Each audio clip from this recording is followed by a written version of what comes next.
un cambio tan radical como el que ha provocado la cuarta revolución industrial. Por ende, al ser el derecho una ciencia social, es indispensable estudiar esta convergencia entre derecho, tecnología, relaciones sociales, relaciones políticas, relaciones gobierno-población. En este sentido, toda relación e innovación tecnológica debe de partir desde el respeto a los derechos humanos. De lo contrario, los abusos del poder y de los grandes capitales tecnológicos, tanto hacia la población como usuarios de servicios de tecnología, se convertiría en un escenario donde sea imposible desarrollarse y relacionarse. Un escenario donde las mayorías pierden y se puede convertir en una nueva especie de esclavos si no se actualiza el sistema jurídico para el mundo digital. Ahora bien, es indispensable difundir en todas las latitudes estudios de derechos humanos y tecnología, con el fin de que los juristas, estudiantes y la sociedad nicaragüense conozcan estos inéditos y descubran que sí hay soluciones que nos permiten seguir relacionándonos con libertad y con el respeto a nuestra dignidad humana, y que además se comprenda que las tecnologías pueden ser aliados de la población y la democracia. Agradecemos a nuestro auditorio que nos acompaña. Pueden dejarnos sus comentarios y sus preguntas, las cuales serán leídas durante la transmisión. Ya saben, nos pueden regalar un me gusta o un me encanta para llegar a más juristas y estudiantes. Para comenzar con nuestra actividad, nos acompañan el doctor Carlos Navarro Medal. Él es director del Instituto Iberoamericano de Estudios Superiores. También nos acompaña Antonella Stringini, coordinadora del Laboratorio de Innovación e Inteligencia Artificial de la Facultad de Derecho de la Universidad de Buenos Aires. Muchas gracias por acompañarnos. Carlos Horacio Sequeira, asesor de la Corte Suprema de Justicia de Nicaragua. Y mi buen amigo Alfredo Delgadillo López, que es coordinador de este libro. En este orden, cada uno tendrá el uso de la voz durante 8 minutos, en los cuales compartirán sus opiniones de la obra. Por su parte, el autor de este trabajo tendrá la palabra durante 12 minutos. Ahora, para dar inicio, les voy a presentar al doctor Carlos Navarro. Él es doctor en Derecho por la Universidad de Salamanca, España. Es máster tanto en Administración Pública como en Contrataciones del Estado. Ambos títulos por la Universidad de Castilla-La Mancha, España. Máster en Historia y Ciencias Políticas y licenciado en Derecho por la Universidad Centroamericana en Managua, Nicaragua. Es licenciado en Historia por la Universidad de San Petersburgo. Ha realizado una estancia postdoctoral en la Universidad de Castilla-La Mancha, España.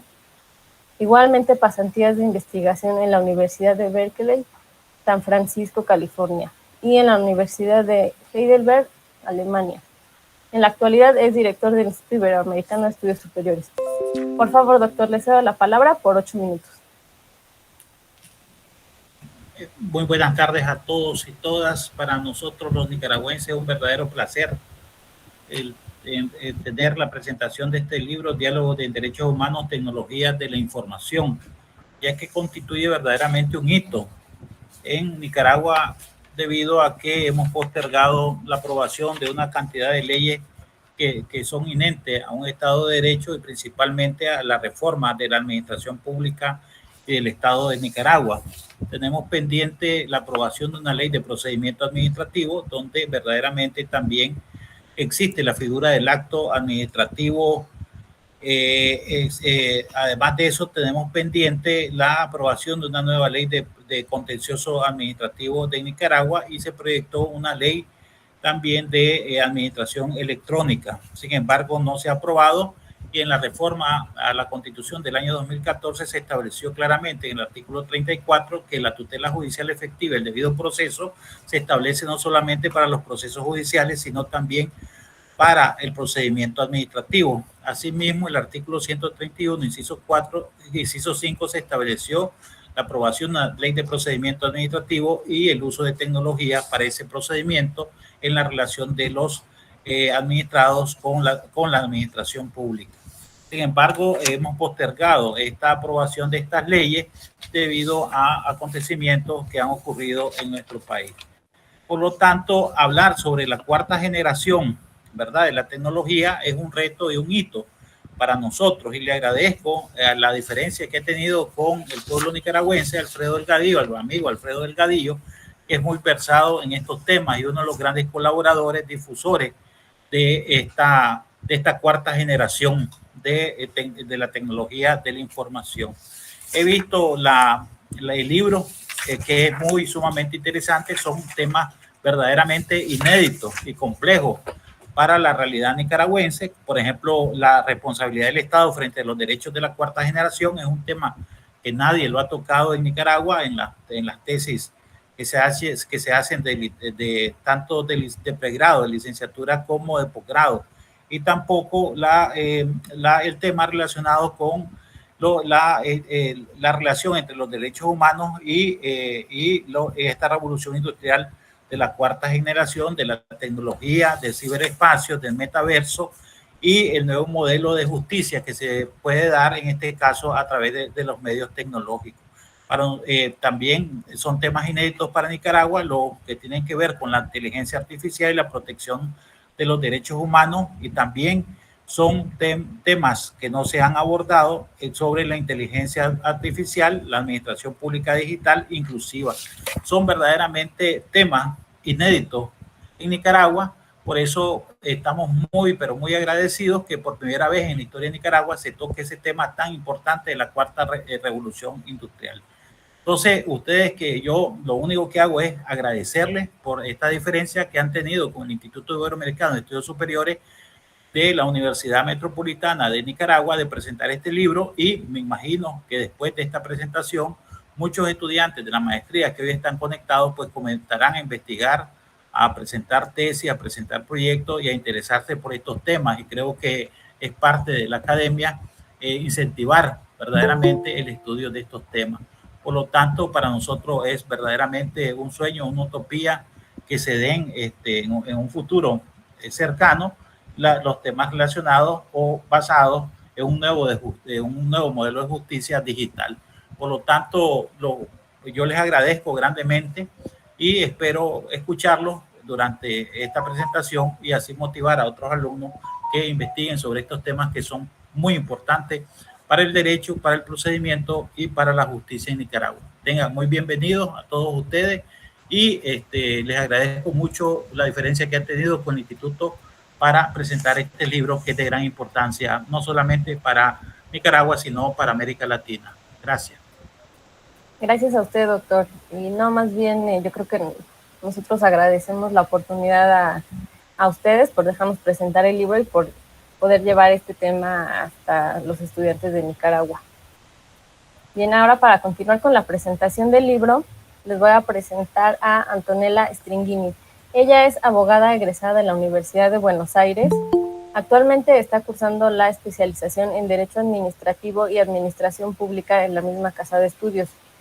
Es coordinadora académica tanto del Programa de Actualización en Inteligencia Artificial y Derecho como del Laboratorio de Innovación e Inteligencia Artificial en la Facultad de Derecho de la Universidad de Buenos Aires. Es profesora de grado y posgrado sobre transformación digital, inteligencia artificial y administración pública en la Facultad de Derecho de Buenos Aires. Es coordinadora del Instituto Tecnológico Emergentes de la Asociación Argentina de Justicia Constitucional. Es secretaria de Sistemas Administrativos Inteligentes de la Academia Nacional de Ciencias de Buenos Aires. Es autora de publicaciones nacionales e internacionales sobre inteligencia artificial y administración pública. También es coautora de este libro. Por favor, tienes la palabra por 8 minutos. Muchas gracias, Sandra. Muy buenas tardes a todos y todas por Nicaragua. Acá en Argentina ya estamos llegando a la noche. Bueno, antes de iniciar le quiero agradecer y felicitar a Alfredo. La verdad que una excelente obra que has coordinado sobre un tema súper actual, porque no es futuro. Es algo que ya llegó y creo que todos tenemos que empezar a ocuparnos y preocuparnos por estas temáticas, porque son súper transversales y están llegando a todas las ramas del derecho, como ya impactaron en todos los ámbitos de nuestras vidas, porque hoy hacemos prácticamente todo a través de las nuevas tecnologías, ejercemos todos nuestros derechos, derecho a la educación, a la salud, todo prácticamente lo podemos hacer a través de estas herramientas tecnológicas, y por eso es importante poder entender cómo es el impacto que traen en los derechos humanos. En el libro se incursiona sobre la justicia, sobre la administración pública. ¿Por qué? ¿Por qué es importante o por qué es relevante de ocuparnos o preocuparnos por estos temas? Porque detrás del proceso judicial, detrás de la administración pública, siempre tenemos a una persona, un ciudadano o ciudadana, que busca poder satisfacer o ejercer un derecho humano. Y desde mi óptica, las nuevas tecnologías tienen que ser herramientas o medios para poder facilitarnos ese ejercicio de los derechos y no terminar excluyéndonos de poder ejercerlo. ¿Por qué? Les cuento lo que sucede aquí en Argentina. En nuestro país ya se implementó toda la informatización de la administración pública, contamos con nuevas tecnologías para relacionarnos con la administración pública, como para que funcione internamente la administración. Pero ¿qué sucede? Tenemos muchas asimetrías. ¿Asimetrías en cuanto a qué?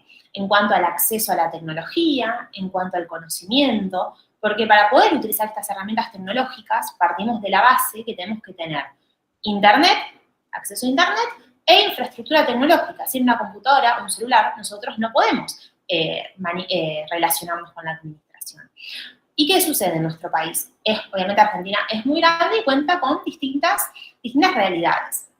Tenemos lugares como la Ciudad de Buenos Aires, donde hay acceso a Internet que supera el 90%, donde más del 90% de la población ya cuenta con estos dispositivos electrónicos para poder interactuar, pero tenemos otras realidades, otras provincias, Chaco, Corrientes, Santa Fe, en el cual no hay tanto acceso y tenemos números que pueden rondar el 60-70%. Entonces, ¿qué pasa con el otro 30-40% restante de las personas que no tienen acceso a esta infraestructura tecnológica o Internet? ¿Van a terminar excluidas del procedimiento? A ver, esto es algo que siempre sucedió, las brechas existieron desde siempre, por la ubicación geográfica, por cuestiones de educación, de accesibilidad, siempre pasó. Pero las nuevas tecnologías tienen que venir a salvar, y es un poco lo que dicen nuestros organismos internacionales, que tienen el potencial, las nuevas tecnologías, de venir a cerrar o achicar las brechas digitales existentes. Por ejemplo, a través de un celular nosotros podemos hablarle por comando de voz y podríamos iniciar un trámite. Entonces, nos permiten poder achicar brechas, pero tenemos que hacer foco en que eso realmente suceda. ¿Y cómo hacemos eso? Porque la tecnología ya impactó, ya estamos en el marco de lo que podemos denominar un gobierno y una administración pública electrónica, estamos dando los primeros pasos hacia una administración pública inteligente, que ya utiliza inteligencia artificial. Entonces, imagínense que si no, vamos a seguir ampliando esa brecha a partir del uso de inteligencia artificial. Entonces, lo que se propone, y son algunas iniciativas que se han venido realizando en nuestro país, siguiendo un poco todos los lineamientos de los organismos internacionales, es que el Estado comience a adoptar medidas para poder achicar o contener esta brecha digital. Por ejemplo, ¿cuáles son algunas de esas medidas que se proponen o que se están realizando hoy en día? En primer lugar, la alfabetización digital. ¿Qué implica alfabetizar? Implica formar, capacitar a las personas sobre estos nuevos herramientas y contenidos tecnológicos. La alfabetización digital es sumamente importante que sea tanto para la ciudadanía, que es quien va a querer interactuar con estas plataformas tecnológicas o de inteligencia artificial, pero también a las personas que se desempeñan en el interior de la administración pública. ¿Por qué? Porque son los que todos los días tienen que interactuar con estas plataformas y si claramente no tienen esos conocimientos o capacidades o habilidades para poder hacerlo, van a terminar no utilizándolas las nuevas tecnologías o la inteligencia artificial. Entonces es fundamental que comenzar a gestar o a adquirir estas habilidades tecnológicas. Otra de las cuestiones fundamentales es poder fortalecer los entornos normativos que regulen y vayan estableciendo una suerte de presupuestos mínimos, de requisitos para poder implementar estas nuevas tecnologías y obviamente contemplando los derechos y garantías de las personas. Un poco, bueno, esto que también se plasma en el libro, el rol de los derechos de cuarta generación vinculados a todos estos avances tecnológicos. También es importante poder crear puntos de acceso público a las nuevas tecnologías. Esto es algo que viene diciendo Naciones Unidas ya desde hace mucho tiempo, y es una forma de acortar esa brecha respecto al acceso a la infraestructura, porque podemos poner equipos tecnológicos a partir de los cuales las personas puedan realizar distintas gestiones administrativas. Obviamente tendría que ir acompañado de de un ser humano que lo pueda ir guiando, explicando cómo funciona y ubicarlo en lugares donde todas las personas puedan acceder. Por ejemplo, plazas, bibliotecas, supermercados, lugares de fácil acceso. Otra de las cuestiones, obviamente, es realizar mayores inversiones económicas que sean sustentables en infraestructura tecnológica. También aplicar, obviamente, todas estas cuestiones, todas estas medidas infraestructura tecnológica desde un enfoque inclusivo, centrándonos en la persona, porque eso es un poco lo que esta transformación digital e inteligencia artificial viene a proponernos. Es decir, cambiemos la óptica de cómo vemos a la persona ciudadana. Siempre era la persona ciudadana la que estaba al servicio de la administración pública, tenía que desplazarse por distintos lugares, completar distintos datos en distintos documentos. Entonces ahora el paradigma cambia totalmente. Es cómo logramos una administración pública realmente al servicio de las personas. Bueno, las nuevas tecnologías son una herramienta para eso, pero tenemos que pensar siempre en la persona usuaria, la persona destinataria, ciudadana, que es la que tiene que poder ejercer sus derechos a través del procedimiento administrativo, que en definitiva siempre es eso, es una persona que a través de un procedimiento administrativo se relaciona con la administración. Entonces, creo que ese es un gran desafío que presentan las nuevas tecnologías, si bien tienen multiplicidad de beneficios y oportunidades, nos presenta el gran desafío de cómo hacemos para que alcancen a todas las personas y no termine excluyendo a ninguna. Como diría Naciones Unidas, no dejar a nadie atrás. Bueno, ese creo que es nuestro gran desafío y son temas para pensar, replantearnos, proponer ideas y poder lograr realmente que la administración pública sea digital, inteligente, pero también inclusiva de todas las personas. Muchísimas gracias y bueno, nuevamente felicitaciones al Alfredo porque la verdad que el libro, como decía un poco Carlos hoy, antes de entrar, es un ABC del impacto tecnológico y la relación de los derechos humanos en los ámbitos del derecho. Así que muchas felicitaciones. Y muchas gracias a todos y todas por el espacio. Muchas gracias y sobre todo gracias por explicarnos cuál es la aplicación práctica de las tecnologías en la administración, las administraciones públicas. Bueno, antes de continuar, les recordamos que nos pueden dejar sus preguntas en el chat o también pueden ir levantando la manita para darles el uso de la voz.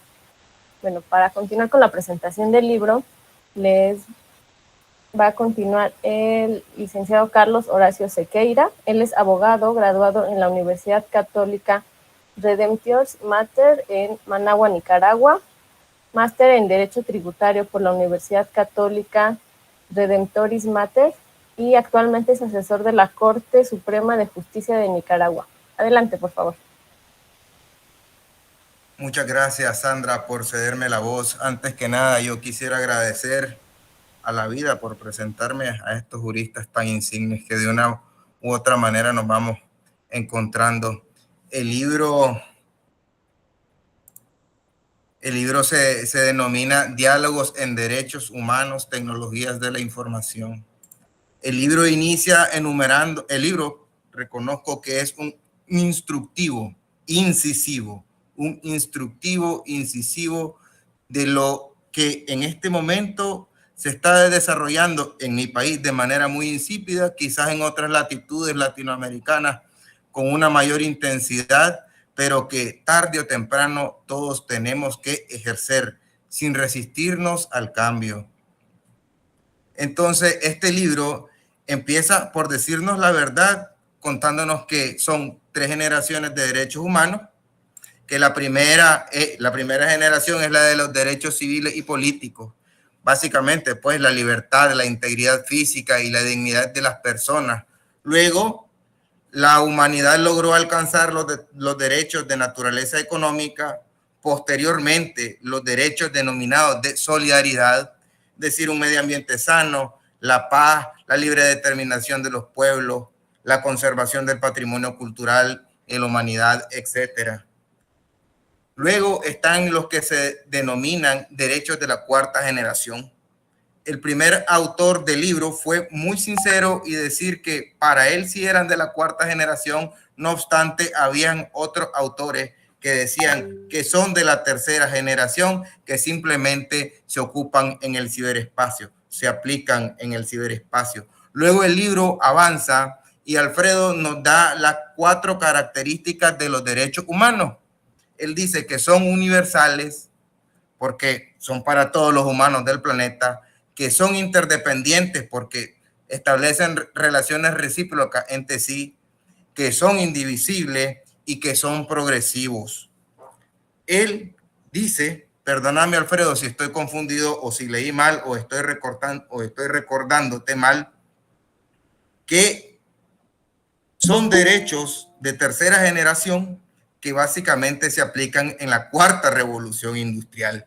Y aplicando la lógica de la Carta Magna Mexicana, nos dice que los derechos fundamentales en la 4ª revolución industrial, es decir, en el ciberespacio, son el derecho a no ser discriminado, el derecho de acceso a las tecnologías, el derecho de acceso al Internet, el derecho de acceso a la información, el derecho de la libertad de expresión en el ciberespacio, el derecho a la protección de datos personales, la tutela judicial efectiva, los derechos de autor, el derecho al trabajo, el derecho a la intimidad, a la seguridad de la información, a la buena administración, a navegar libremente y de forma segura por el ciberespacio, el derecho a la propiedad, el derecho al desarrollo y el derecho a la libre competencia. Bueno, ¿cómo se ajustan estos derechos? ¿Cómo se aplican estos derechos en el ciberespacio? Para empezar hay que responder la siguiente pregunta. Y los autores van diciendo que allá donde existen actos jurídicos, ahí se pueden violentar los derechos humanos de las personas. Es decir, allí, justamente allí, tiene que llegar el derecho a normar y a regular, a sancionar estas relaciones. Entonces, poco a poco, los autores nos van diciendo que la inteligencia artificial, por ejemplo, en el metaverso, está muy, vamos a decirlo, está en su fase inicial. Es tan inicial que hasta las mismas transnacionales que la están intentando aplicar, Microsoft, Facebook, etcétera, la consideran insegura porque en su mismo estudio, bueno, unos estudiosos estudiaron el metaverso, dijeron que los integrantes se violentaban a sí mismos, habían acusaciones racistas y que era muy difícil determinar la identidad de los usuarios porque se accedía a través de avatares o avatar. Es decir, una persona, un hombre podía disfrazarse de mujer y una mujer de hombre o simplemente tomar cualquier forma que ellos desean.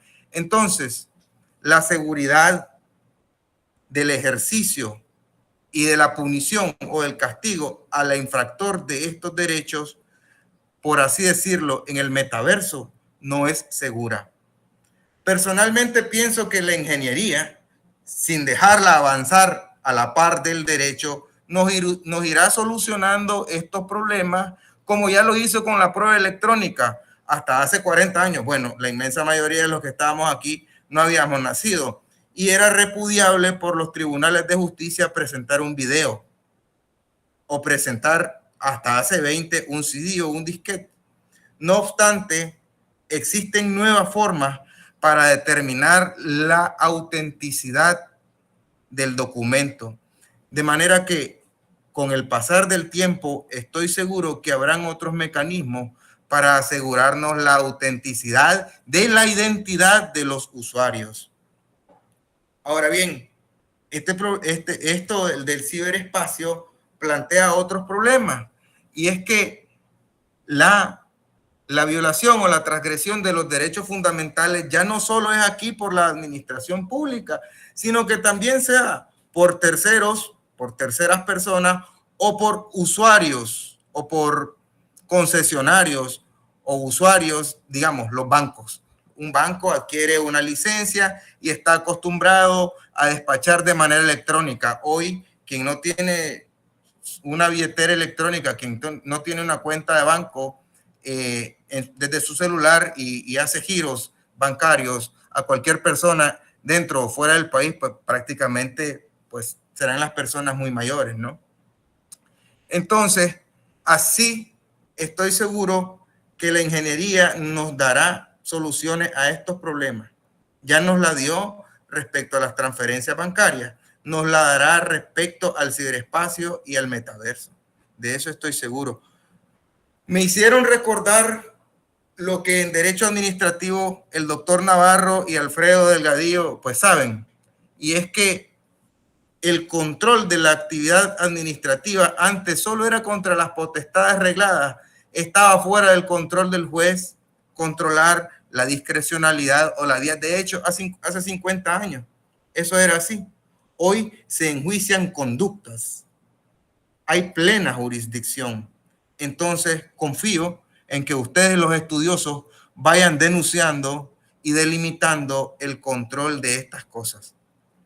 No me queda nada más que sorprenderme porque ustedes pusieron el dedo sobre la llaga. Felicidades, Antonella, felicidades, Alfredo, y a todos sus compañeros, porque esto es un camino, el inicio de un vademecum que ustedes me hicieron llegar, es en serio, es un auténtico ABC que va a ayudar a los usuarios del ciberespacio y a los abogados que tarde o temprano vamos a tener que usar estas tecnologías, porque como lo dice la doctora Paredes, la doctora Tamara Paredes, los abogados ya no ajustamos con la máquina de escribir. Antonella, cuánta envidia le tengo a la ciudad de Buenos Aires, que en plena vía pública tiene un robot que dispensa las preguntas de los extranjeros y de los ciudadanos y aboca a los usuarios a responder, a evacuar sus preguntas de la municipalidad. Me ha sorprendido la inteligencia artificial en la administración pública. A ustedes no tengo nada más que agradecerles. A los amigos que nos están escuchando, lean el libro, les va a sorprender y les va a gustar. No tengo nada más que darle un aplauso y mandarle un abrazo desde la calurosa Nicaragua. Muchas gracias. Muchas gracias por su participación. Les recordamos que nos pueden enviar sus preguntas por el chat a las personas que están aquí conectadas, o también nos pueden dejar sus preguntas en las redes sociales.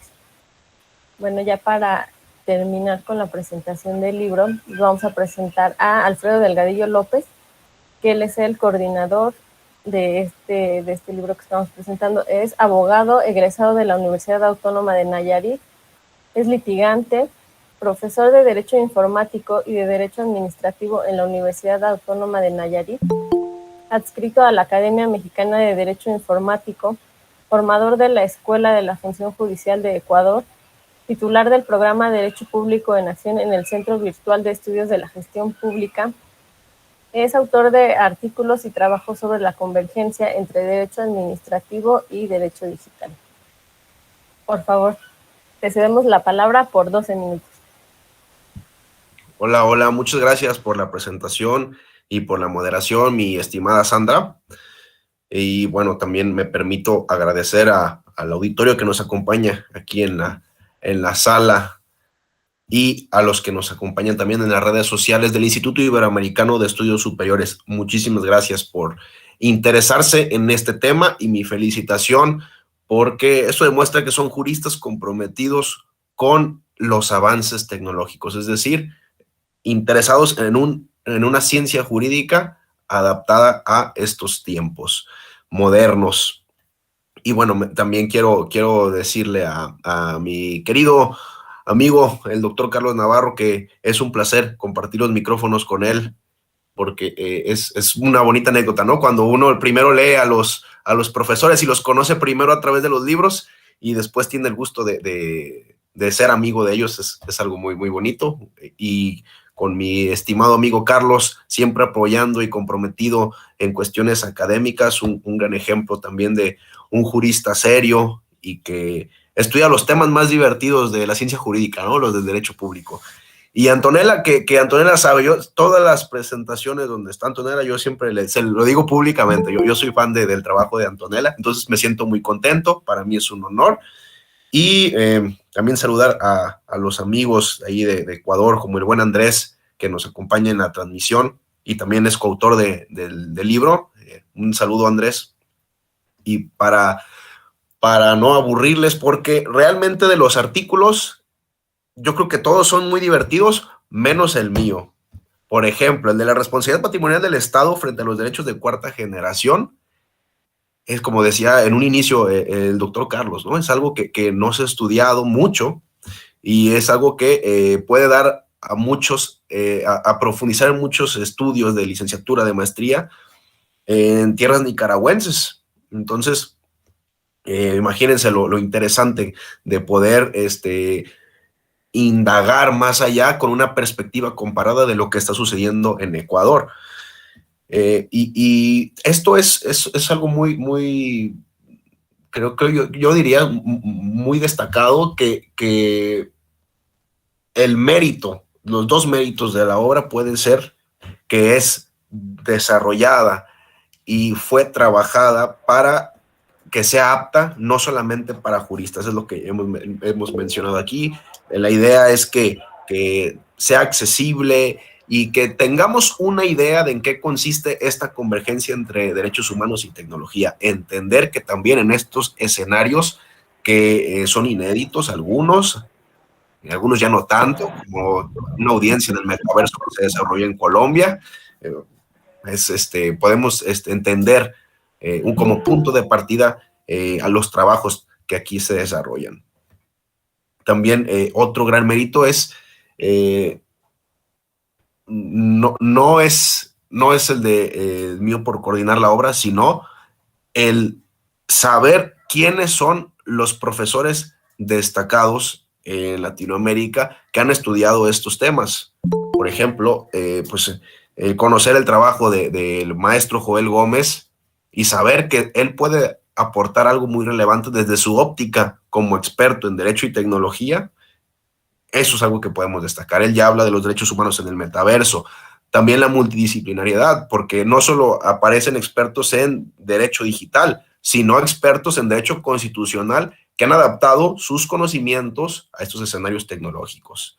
También, y como no podría faltar, pues el amor que varios de aquí le tenemos al derecho administrativo, entendemos que hay una transformación digital de esta disciplina y hay varios estudios como el de la responsabilidad patrimonial del Estado, el que ya nos hablaba Antonella, también de la inteligencia artificial en los derechos humanos, algunas cuestiones que presenta la profesora Tamara, que realmente no son ficción, sino son ejemplos de desarrollos e incluso vacíos legales en cuanto a los cambios que ha provocado los avances tecnológicos en la aplicación de la ciencia jurídica. También temas muy importantes como ya hablar que sí, el derecho a la imagen que nos presenta la profesora Aida del Carmen y nos expone aquí unas posturas que se hacen en México para intentar regular este tema y una invitación a entender que prácticamente en estos escenarios todos podemos ser los influencers del mañana o artistas. Antes era muy raro el que aparecía tras una pantalla, ¿no? Ahora en cualquier momento podemos estar expuestos. Y bueno, yo creo que es importante esto, ¿no? Señalar la multidisciplinaridad de los autores, porque incluso tenemos a un ingeniero, el ingeniero Iván Díaz, que nos expone el tema de la identidad digital, cómo puede estar compuesta esta y tener un punto de partida para poder, uno como usuario, entender a qué se expone y por otra parte un reto para el legislador, intentar conocer cómo se compone una identidad digital para poder regular si es necesario o por otra parte, si va a entorpecer la dinámica digital, dejarlo así y fortalecer alguna política de ciberseguridad. Entonces esto es importante. Hay ingenieros, constitucionalistas, administrativistas, expertos en derecho digital e incluso un trabajo que nos habla de la justicia laboral, también con inteligencia artificial. Y lo que me gusta es que hay ópticas ecuatorianas, colombianas, argentinas, mexicana y una brasileña.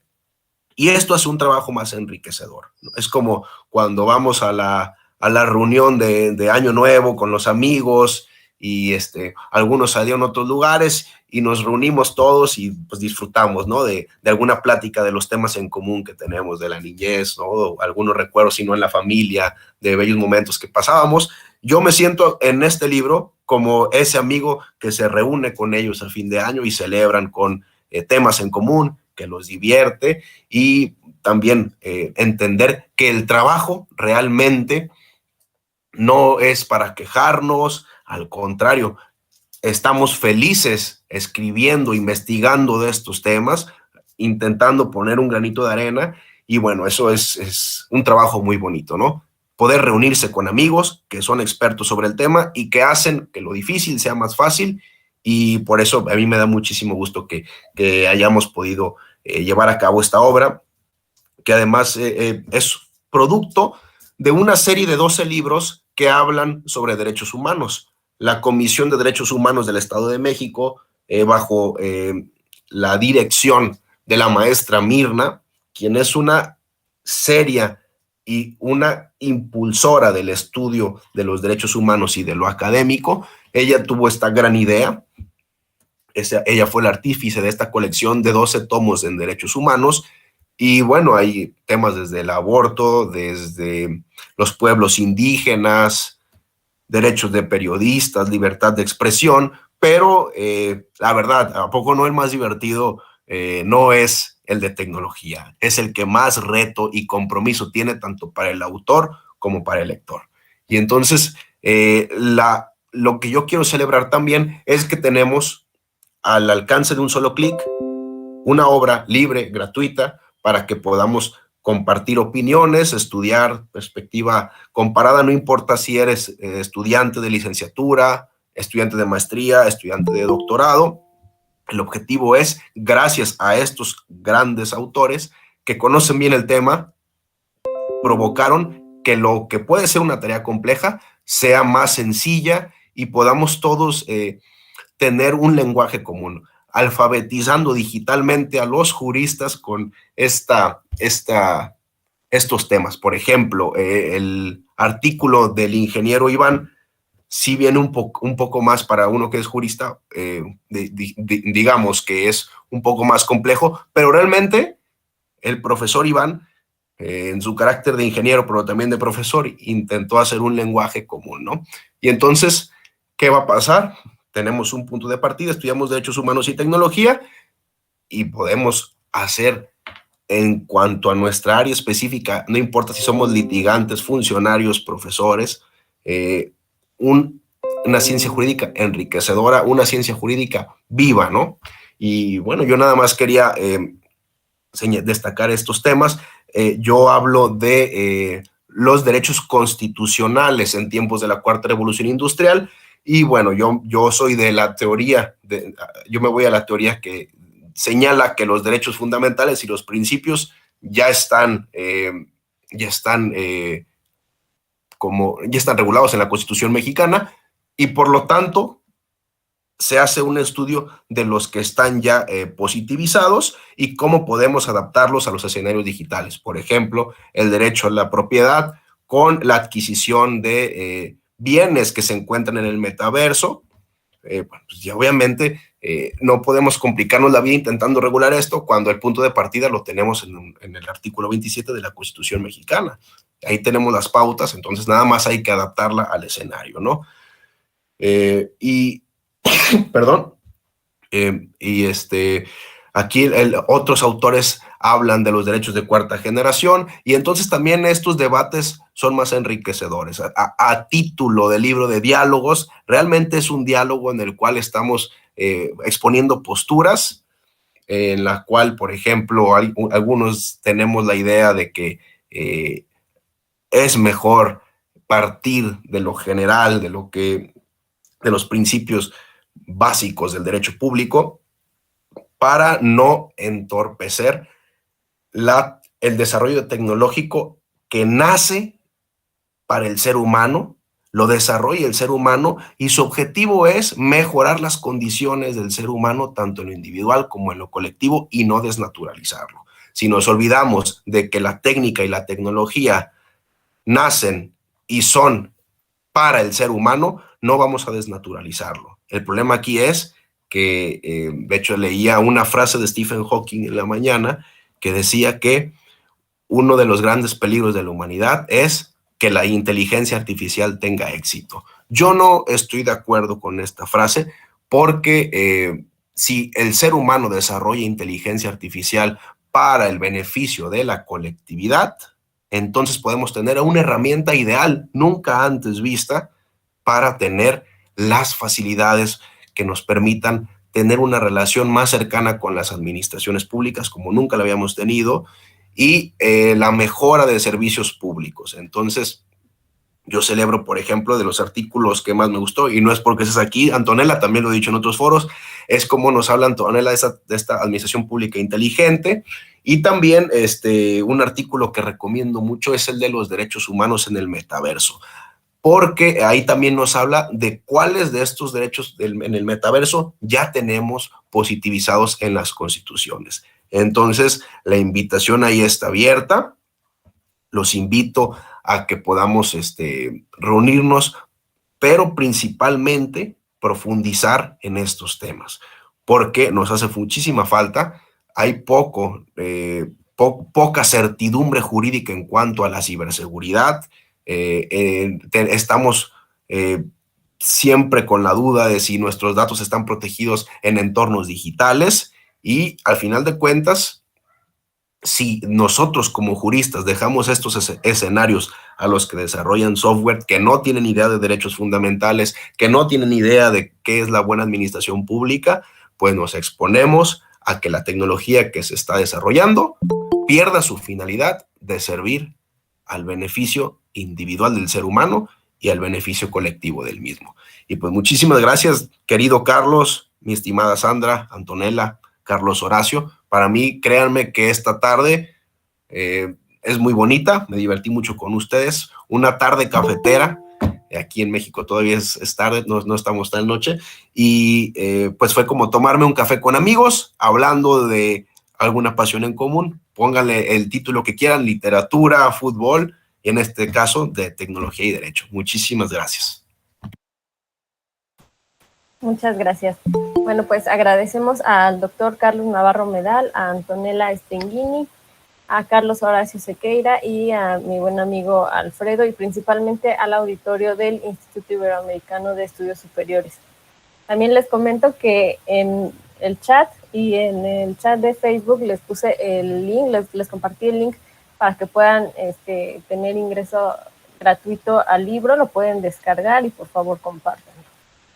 Pues tienen el micrófono a su disposición por si quieren hacer algún comentario nuestros comentaristas del libro. Bueno, yo quisiera, dejé algo en el tintero que quisiera que Antonella o Alfredo me contesten. Este es un centro para que lo rematen de cabeza cualquiera de esos dos delanteros del derecho. Hasta cierto punto, hasta dónde es confiable la inteligencia artificial, y es que, bueno, no fueron ustedes, o al menos no logro memorizar en sus respectivos artículos, en que ya se está preguntando si existen programas confiables como para analizar la cara y la emoción del testigo, por ejemplo, o del perito. Por ejemplo, lo habló que era aplicable este tipo de programa el autor que habló sobre la inteligencia artificial en los procesos de conciliación laboral, y también creo que lo escribió la doctora Tamara Paredes. Me place, me tranquiliza que diga que los abogados no vamos a ser reemplazados y que por supuesto el juez no va a ser reemplazado, porque el juez, mediante el principio de inmediación, analiza la moral de las cosas, y las máquinas, por ser organizadas mediante algoritmos, y los algoritmos, al estar calculados por humanos, no pueden analizar esas cosas. Muchísimas gracias. Quisiera su opinión acerca de la confiabilidad de la inteligencia artificial en los programas de análisis de testigos o de las partes en un proceso judicial. Muchas gracias. ¿Arranco yo, Alfredo? Bueno, a ver, la inteligencia artificial en general es confiable. ¿Por qué? Porque es incubada, desarrollada y testeada por seres humanos. vamos a ser nosotros, los que nos desempeñamos dentro de una organización, en este caso la justicia, los que sean los que entrenen al algoritmo justamente con los especialistas en inteligencia artificial. Entonces, nuestro granito de arena ya va a estar aportado ahí. Obviamente, lo que tenemos que prevenir son los sesgos algorítmicos que se pueden generar en la programación o en el desarrollo de la herramienta. Pero eso también lo podemos tener los seres humanos sin ni siquiera que haya ninguna inteligencia artificial. Entonces, para mí es confiar en la inteligencia artificial porque nosotros formamos parte de ese desarrollo, incubación, pero obviamente, por más que el sistema, el algoritmo diga algo, la última palabra siempre la va a tener el ser humano, que es el que está valorando y viendo lo que dice el algoritmo, haciendo como una revisión ex post de esa decisión. Así que yo tengo una postura afirmativa, obviamente con los requerimientos o cuidados mínimos que necesitamos para la aplicación de estas tecnologías, de la inteligencia artificial en concreto.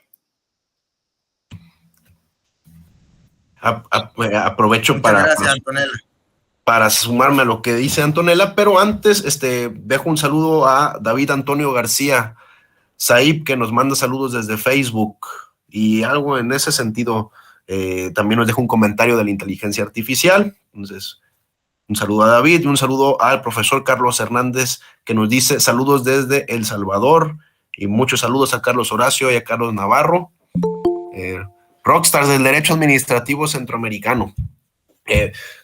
Hubo un caso práctico en Estados Unidos, de los más famosos que siempre se dan en las clases de diplomado, maestría o especialidad o en algunos cursos, el famoso caso Compass, en el cual sí se utilizaba inteligencia artificial en Estados Unidos, no me acuerdo si es en Chicago, no me acuerdo, pero para hacer una evaluación de qué personas que estaban en cárcel podían volver a delinquir, qué probabilidades existían, y al utilizarla, pues hubo sesgos del creador, que es lo normal. Hubo sesgos del creador en el cual prácticamente se presentó una discriminación, y es algo de lo que se habla en las posturas de los derechos constitucionales, que nos dicen que ya está regulado el derecho a la no discriminación. Entonces, ¿qué sucede aquí? Pues cuando hay sesgos, hay discriminación, y tenemos un caso práctico que fue el de Compass, que nos puede servir para ver en dónde puede fallar esto. Al final de cuentas, pues, va a fallar porque está desarrollada por seres humanos. Aquí el reto es no dejar como juristas el escenario para los desarrolladores, como lo mencionaba en mi intervención, porque ellos desconocen de temas de ciencia jurídica. Y otra cosa que iba a comentarles es exactamente como menciona Antonella, no es la última instancia, sino es una herramienta para cumplir con un fin, no es el fin mismo, ¿no? Y con esto podemos aprovechar, como siempre ha sido la tecnología y la técnica, ponerla al servicio de nosotros, pues para mejorar. En este caso, y de hecho, Antonella lo menciona en uno de sus artículos, en un dato que empieza ya con un dato que da la OCDE de cuánto tarda una administración en dar una respuesta, ¿no? Uno de los objetivos es siempre reducir plazos, y la inteligencia artificial, pues es una herramienta para reducir plazos. En caso práctico, no puede tampoco utilizarse para cometer, por ejemplo, en última instancia, la discriminación de utilizar sesgos en los cuales las personas que no eran de tez blanca pueden provocar algún delito, ¿no? Pueden volver a delinquir. Entonces hay que ver cuál es el objetivo por el cual se desarrolla, cuál es la finalidad del desarrollador de la tecnología y de la tecnología misma para saber si se puede aplicar o no. Es un trabajo complejo porque nosotros los juristas solamente tenemos una pequeña porción de responsabilidad, porque ahí va otra porción para el Estado, otra porción para los empresarios y otra porción para los que desarrollan sistemas de software y a los ingenieros en general, ¿no? Pero muy buena pregunta, mi querido Carlos. No te asustes, al contrario, es una oportunidad única para los juristas. Gracias, Alfredo. Les voy a leer una pregunta que nos puso aquí Nicolás Funes e Irma Hernández. En este fascinante mundo del metaverso, el uso de esta tecnología, ¿aquí no creen que exista la esclavitud repetida con algoritmos y no con seres humanos? ¿Quién quiere contestar, por favor? ¿Está en el Facebook esa pregunta, Sandy? No, aquí en el chat. A ver, voy a leer, ¿eh? Sí.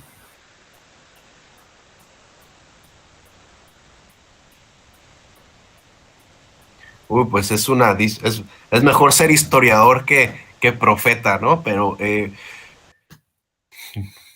pues es que al final de cuentas, si no tenemos una regulación en ciberseguridad que nos proteja nuestros datos personales, si no somos dueños de nuestros datos personales y no se nos respetan nuestros derechos de acceso, rectificación, cancelación y oposición, al final de cuentas siempre vamos a ser esclavos del poseedor de esos datos personales. ¿Y qué es lo que va a enriquecer al metaverso?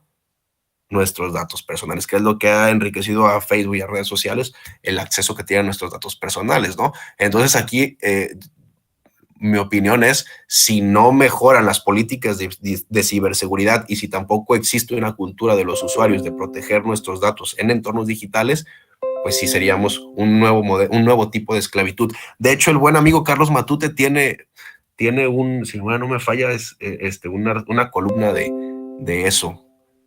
No me acuerdo si voy a buscar una columna y voy a compartirla de los nuevos esclavos. No es cierto, es el escritor mexicano Juan Villoro, tiene una columna en Reforma que nos habla de esta nueva esclavitud. Se los voy a compartir aquí en el chat.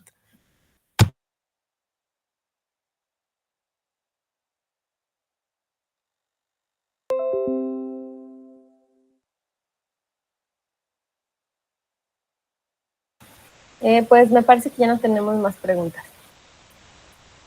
Bueno, solamente me resta agradecerles a todos ustedes por sus brillantes exposiciones. Creo que se cumple con la finalidad de esta presentación, ya que como dice el libro, es un diálogo que debemos de continuarlo, ya que en Nicaragua son temas sumamente inéditos lo que han tratado en esta pequeña presentación del libro con brillante exponencia. Por lo tanto, espero que no sea la última vez que presenten estos temas y que incentiven a los poderes del Estado, a los estudiantes, a nuestros maestrantes, a los que estudian del doctorado, a investigar sobre estos temas y hacer tesis, ya sea de maestría, doctorado o licenciatura, que coadyuvan con el desarrollo del Estado de Derecho, de la administración pública que está al servicio de los ciudadanos. Muchas gracias, les agradezco muchísimo su tiempo que han dedicado a esta conferencias que han dado de parte del Instituto Iberoamericano, de la Universidad Metropolitana. Mi agradecimiento y mi gratitud, y espero que no sea la última vez que presenten un libro o que quieran dar una conferencia sobre cualquier tema relacionado con los derechos humanos y la tecnología. Buenas tardes, muy buenas noches, Alfredo, Antonella, Sandra, Carlos Sequeira y a todos aquellos que nos